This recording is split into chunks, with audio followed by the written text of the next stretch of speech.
ಹೇಳಿ. ಪ್ರಿಯಾಂಕಾ ಖರ್ಗೆ ಅವರಿಗೆ ಹೆದರಿಕೆ ಕರೆಗಳು ಬರ್ತಾ ಅಲ್ಲ, ಅವರಿಗೆ ಅವ್ರು ಯಾರೋ ಪೋಸ್ಟ್ ಮಾಡಿದ್ದವರು ಅವ್ರನ್ನ ಅರೆಸ್ಟ್ ಮಾಡಿ ಈಗ ಅವರು ಮಹಾರಾಷ್ಟ್ರದಲ್ಲಿ ಅರೆಸ್ಟ್ ಮಾಡ್ಕೊಂಡು ಕರ್ಕೊಂಡು ಬಂದಿದ್ದಾರೆ. ಅವ್ರ ಮೇಲೆ ಏನು ಕ್ರಮ ತಗೋಬೇಕು ಕಾನೂನು ಪ್ರಕಾರ ಕ್ರಮ ತಗೊಳ್ತಾರೆ. ಮತ್ತು ಅವರಿಗೆ ಎಲ್ಲ ರೀತಿಯ ಭದ್ರತೆಯ ವ್ಯವಸ್ಥೆಯನ್ನು ಕೂಡ ಮಾಡಿದ್ದೇವೆ.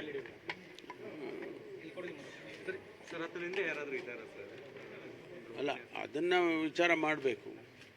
ಯಾರಾದರೂ ಇದ್ದಾರಾ ಏನೋ ಅಂತ. ಈಗ ಏನಾರು ಅರೆಸ್ಟ್ ಮಾಡಿದಾರಲ್ಲ, ಅವ್ರನ್ನ ತನಿಖೆ ಮಾಡ್ತಿದ್ದಾರೆ.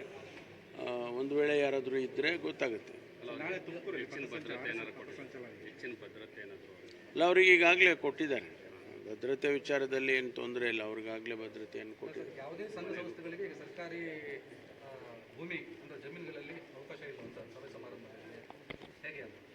ಅಲ್ಲ, ಈ ಖಾಸಗಿಯಾಗಿ ಯಾರಾದರೂ ಕಾರ್ಯಕ್ರಮ ಮಾಡಬೇಕಾದ್ರೆ ಮತ್ತು ಧಾರ್ಮಿಕ ಕಾರ್ಯಕ್ರಮಗಳು ಆ ಜಾಗದಲ್ಲಿ ಸರ್ಕಾರಿ ಸ್ಥಳಗಳಲ್ಲಿ ಮಾಡಬೇಕಾದ್ರೆ ಅದನ್ನು ನಿಷೇಧ ಮಾಡಿ, ಅಂದರೆ ಅಥವಾ ಪರ್ಮಿಷನ್ ತಗೊಳ್ಳಿ ಅಂತೇಳಿ ಹಿಂದೆ 2013ರಲ್ಲೇ ಆದೇಶ ಮಾಡಿದ್ದಾರೆ.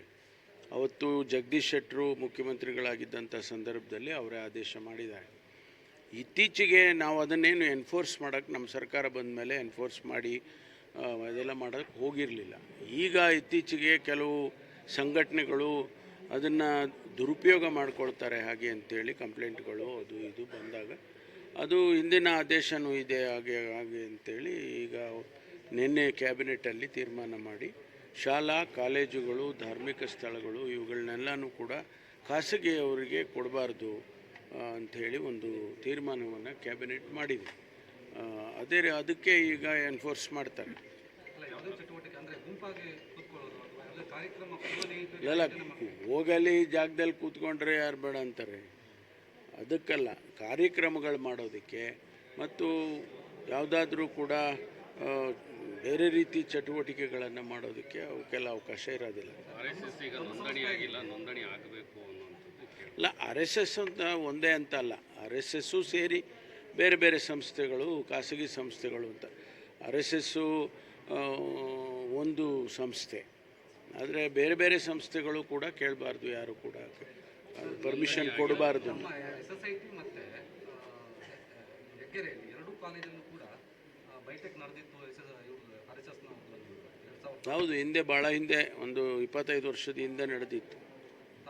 ಅನುಮತಿ ಕೊಟ್ಟಿದ್ವಿ ಅವಾಗ ನಾವು ಕೊಟ್ಟಿದ್ವಲ್ಲ ನಮ್ಮ ಕಾಲೇಜಿನಲ್ಲಿ. ಅವಾಗ ಹಿಂದೆ 25 ವರ್ಷದ ಹಿಂದೆ ಅವತ್ತು ಯಾವುದು ಈ ಥರ ಕಾನೂನುಗಳಿಲ್ಲ ಅಂತೇಳಿ ಅವ್ರು ಬಂದು ಕೇಳಿದರು ಅಂತ ನಮ್ಮ ಪ್ರಿನ್ಸಿಪಾಲ್ರು ಕೊಟ್ಬಿಟ್ಟಿದ್ರು. ಮತ್ತು ಅವಾಗ ಕೊಟ್ಟಿದ್ದಾರಲ್ಲ ಅಂಥೇಳಿ ನಾವು ಸುಮ್ಮನೆ ಆದ್ವಿ ಅಷ್ಟೇ. ಯಾವುದಕ್ಕೆ? ಅದು ಅವ್ರ ಪರ್ಮಿಷನ್ ಅವ್ರಿಗೆ ಪೊಲೀಸ್ನವ್ರಿಗೆ ಪರ್ಮಿಷನ್ ತಗೋಬೇಕು. ಕುಮಾರಸ್ವಾಮಿ ಆರೋಪ ಮಾಡ್ತಿದ್ದಾರೆ, ಅಂದರೆ ಸರ್ಕಾರ ಹಣ ಮಾಡೋದಕ್ಕಾಗಿ ಆಸ್ತಿ ಪರಿವರ್ತನೆ ಮಾಡ್ತಿದ್ದಾರೆ ಅಂತ. ಸ್ಪೆಸಿಫಿಕ್ ಆಗಿ ಹೇಳಲಿ ಅಲ್ಲ. ಕುಮಾರಸ್ವಾಮಿಯವರು ಮುಖ್ಯಮಂತ್ರಿಗಳಾಗಿದ್ದಂಥವರು, ಈಗ ಕೇಂದ್ರ ಸಚಿವರಿದ್ದಾರೆ. ಅವ್ರು ಹೇಳಿದ ಮೇಲೆ ನಾವು ಒಂದು ಸ್ವಲ್ಪ ಗಂಭೀರವಾಗಿ ಅದನ್ನು ಪರಿಗಣಿಸ್ತೇವೆ. ಅವರು ಸ್ಪೆಸಿಫಿಕ್ ಆಗಿ ಇಂಥ ಕಡೆ ಹಣ ಮಾಡ್ತಿದ್ದಾರೆ, ಇಂಥ ಇದರಿಂದ ಹಣ ಮಾಡ್ತಿದ್ದಾರೆ ಅಂತ ಸ್ಪೆಸಿಫಿಕ್ ಆಗಿ ಹೇಳಿದರೆ ಅದನ್ನು ತನಿಖೆ ಮಾಡೋಣ. Thank you.